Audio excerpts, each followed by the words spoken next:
There are two views of the Israeli military, what you hear in most of the media and the truth. I'm going to tell you the truth. I was the commander of British forces in Afghanistan. I have fought in combat zones around the world, including Northern Ireland, Bosnia, Macedonia, and Iraq. I was also present throughout the conflict in Gaza in 2014. Based on my experience and on my observations, the Israel Defense Force, the IDF, does more to safeguard the rights of civilians in a combat zone than any other army in the history of warfare. Why is this so? Firstly, Israel is a decent country with Western values run on democratic principles. Israel has no more interest in war than Belgium does. In fact, Israel has never started a war. The only reason it ever goes to war is to defend itself. And it has to defend itself because, unlike Belgium, it is surrounded by countries and armed groups that want to destroy it. Secondly, Judaism, with its unsurpassed moral standards, remains a major influence on the citizens of Israel. I say this as a non-Jew. Thirdly, the army is composed overwhelmingly of citizen soldiers. Israel's a small country with a small professional army. To fight a war, it depends on its conscripts and its reservists.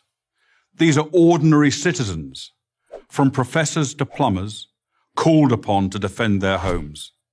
They don't want to be fighting, and they don't want to harm others.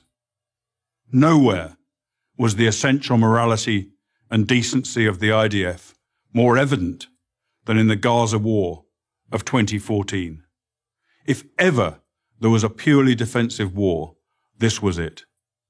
The war was started by Hamas, the terror organization, designated as such by the US State Department that runs the Gaza Strip. In the first 6 months of 2014, Hamas launched hundreds of rockets at Israeli civilians. After repeated warnings from Israel to stop, the Israeli Air Force finally conducted precision strikes to halt the rocket fire, and the IDF advanced into Gaza to destroy a network of terror tunnels that Hamas had constructed to attack Israeli communities near the Gaza border. The IDF took extraordinary measures to give Gaza civilians notice of targeted areas, dropping millions of leaflets, broadcasting radio messages, sending texts, and making tens of thousands of phone calls. Let me repeat that. The Israelis called Gazans on their cell phones and told them to leave their residences and move to safety. Never in the history of warfare has an army phoned its enemy and told them where they're going to drop their bombs. Many IDF missions that could have taken out Hamas military capabilities were aborted to prevent civilian casualties, increasing the risk to Israeli citizens and soldiers. Despite all of this, of course innocent civilians were killed. Every war is chaotic and confusing, and mistakes are frequent. But mistakes are not war crimes.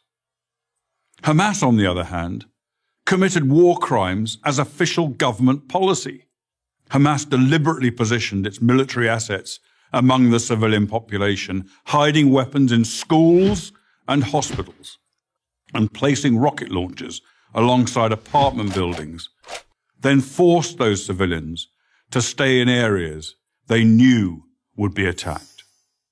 They also instructed their people to report the lie that every Gazan killed was a civilian, even if they were actually fighters. And if there were no civilian deaths, Hamas made them up.